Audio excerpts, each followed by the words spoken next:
I saw the reaction in this country for the decision to freeze the visas for people coming from certain countries.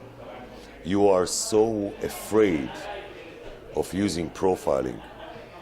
You cannot have good security without profiling. At the end of the day, every time I see this grandma, 80 years old from Alabama, being searched in the airport, this is a waste of time for the security officer. She's not going to launch an attack. Nor would the mom with the two twins in there, baby twins. She would not launch an attack. You have to profile. You have to profile. Now, don't misunderstand me. I'm not saying all Arabs are terrorists. But yes, terrorism comes from a main ideology in the world today. And you have to acknowledge that, and you have to deal with that and direct your attention in the right place. Security is not about making everybody feel equal. Security is about protecting people's life. And if you want to protect people's life, you have to profile. You have to look at where the danger is coming from.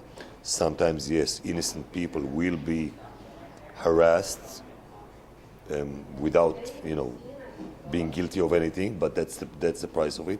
But otherwise, you are harassing everybody. And you're wasting your time, you're wasting your attention, and you don't focus on the people you need to inspect better.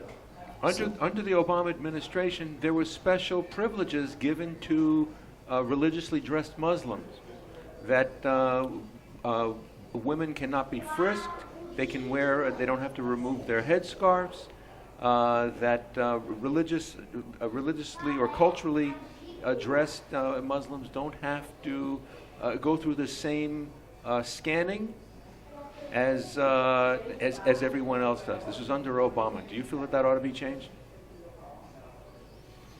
As I said, if you want to protect people's lives, at the end of the day, yes, you need to use profiling. There's no other way.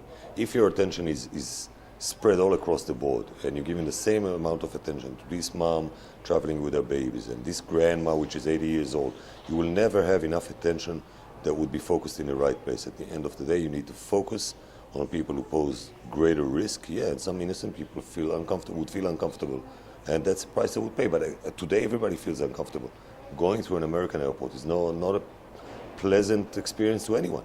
So, if you want to have efficient, effective security, you need to start singling out the people that you believe will pose a greater threat to you.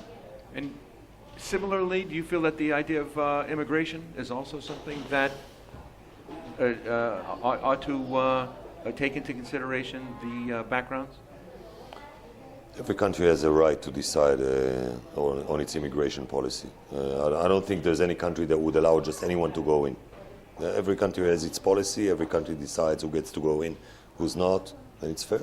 There's no inherited right for a citizen of the world to just live wherever they want. Every country has its laws, and people should respect that.